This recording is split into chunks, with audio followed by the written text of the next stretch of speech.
is the dedication of the people in this room. The lawyers obviously go to court, but I have seen time and time again called upon by some splinter group of a community to try to help the communities fracture and split apart or not come together. And that is the difference between winning and losing. That is a necessary precondition, and I have to say, looking at the faces in this room, I see so many of you that I've seen in court time and time again, and it really makes me happy as the lawyer to represent a community that knows how to stand together. Number two, it is true that this summer Bill came to us and asked us to get involved on his behalf. But the folks that really led this litigation deserve the lion's share of the credit for starting the momentum. Concerned Physicians, 1199, and NISNA. If they had not acted in the beginning, we would have been out of the game. So I'm very thrilled to have worked with their lawyers. They are brilliant lawyers. They came up with strategies that certainly laid an amazing groundwork for us. And I will say that the Baines decision was based primarily on the argument in that action, the NISNA 1199 and Concerned Physicians action, that the statute was unconstitutional. And when I read that for the first time, I scratched my head and I thought, that's brilliant. I wonder if the judge is going to go for it. And the judge did, because he was right on the law. That statute is so vague that DOH can close any hospital, as Jeff said, on a say-so. And Baines' decision was was right on the law, but was also courageous, and that's the third thing I want to say. The reason that we're still in this game are in addition to these other factors, are because of Justice Demarest and Justice Baines. When other Supreme Court justices might have rolled over to political pressure, or what is perceived to be political pressure, those two have followed the law again and again and again. The same is not true of SUNY.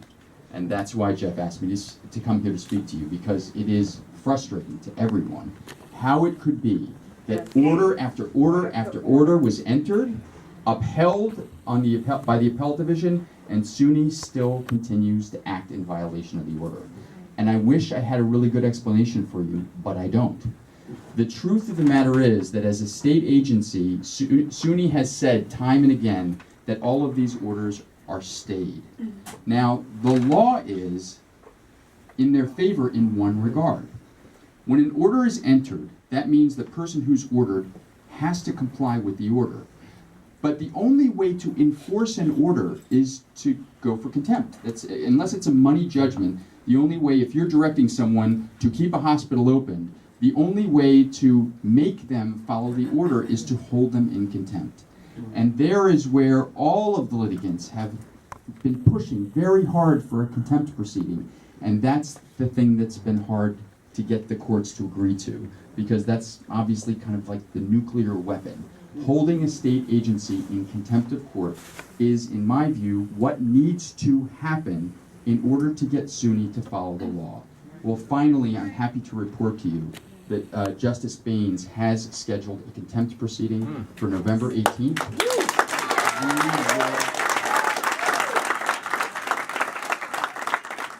We will be in touch with many of you to testify at that proceeding. We anticipate calling witnesses. We anticipate issuing document requests for documents showing what we believe is going to be a flagrant a record of contempt by SUNY and SUNY's officials.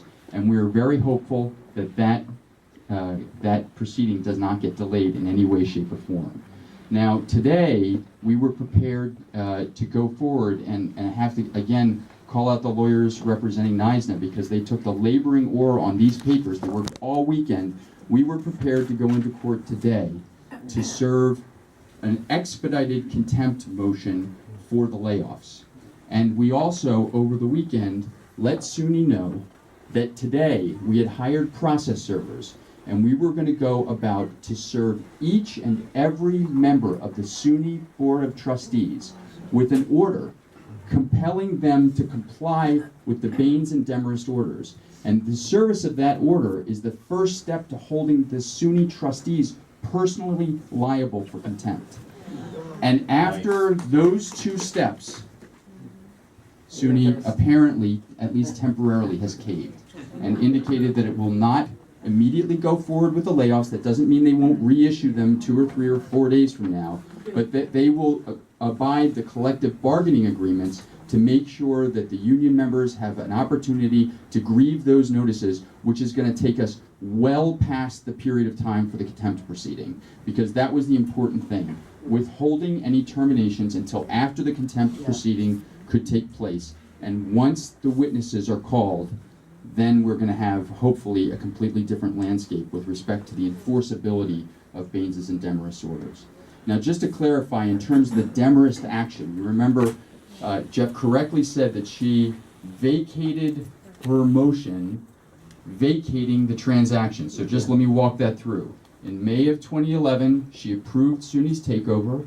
In August 20th of this year, she issued an order vacating that transaction, but she did it on her own. She did not have a motion from a party. And SUNY, who has been quick to throw every single procedural hurdle it could possibly find in the law in the way of progress, raised the procedural issue of whether or not she had the ability to issue that decision on her own motion. That's called sua sponte.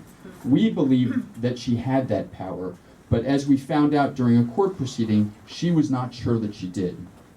So rather than litigate an issue that she clearly felt uncomfortable, we decided to file our own motion to vacate the May 2011 transaction. So she's now accepted that motion, she's heard oral argument on it, and the issue before her is whether or not we get an evidentiary hearing at which we can prove, finally, that SUNY had the intention of getting the real estate and selling the real estate all along. And the evidence continues to mount.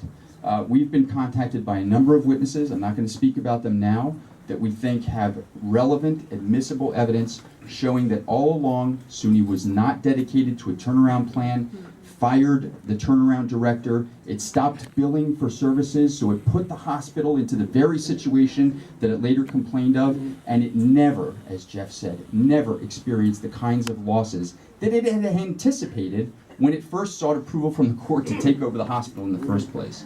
So, all this being said, an active litigation has risks and obstacles, and your legal team, not just us, but the entire legal team, is working together to make sure that you are well served, and we will continue that fight until we win. Yes. Thank you.